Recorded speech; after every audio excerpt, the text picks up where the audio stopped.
আগে দরকার হলো গুরুবাক্যের নিষ্ঠা, যে বলে দিয়েছে যে তুমি পরমাত্মা, আমার কথা বিশ্বাস করো। তাহলে পুরো মাথায় প্রথম ডেটা কি গেল? I am ultimate, I am consciousness. ঠিক আছে, এইবারে জগৎকে দেখা। এই সাধনা নিসর্গ দত্ত মহারাজ করেছে, রমণ মহর্ষির ঘটেছে, যেটা নিসর্গ দত্ত মহারাজ বলেছিল। আমার গুরু বলেছিল তুমি পরমাত্মা।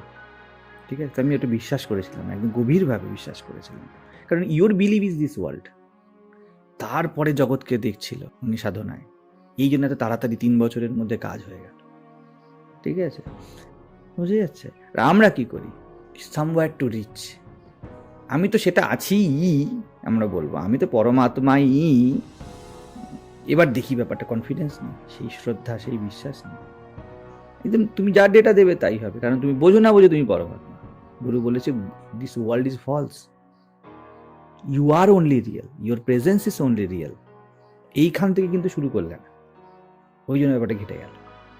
ওখান থেকে যখন শুরু করবে অনায়াস হবে। এতেও হবে না তা না, একদিন ধাক্কা খেতে খেতে খেতে ঘেটে ঘুটে অনেক কিছু করার পরে তারপরে একটা জায়গায় থমকে যাবে, জীবনের কোনো উত্তর আসবে না। যেই থমকাবে, এই যে ভিতর থেকে থমকে যাওয়া, দ্যাট ইজ পরমাত্মার অনুভব। থমকে যাওয়া, তখন চট করে স্টাক করবে। গুরুদেব এটাই বলেছিল যে আমি পরমাত্মা। এই এতদিন ধরে এইদিকে ওদিক করতে, ওই জন্য বলছি নিষ্ঠা রাখো যে তুমিই সেই। এইখান থেকে জগৎকে দেখো, দেখো না দেহ মন কর্ম ফল সব এদিক ওদিক হয়ে যায়। তুমি যাই করো, তুমি হেল্পলেসলি মনে করো আর যাই মনে করো, তোমাকে ডেটা দিতে হবে যে আমি ওভার ইটিং করেছি, there is pain, there is sorrow. তুমি যদি ডেটা না দাও, কারণ তুমি পরমাত্মা, ঠিক আছে, তাহলে হবে না, কোনোভাবে কিছু ম্যানিফেস্টই করবে না।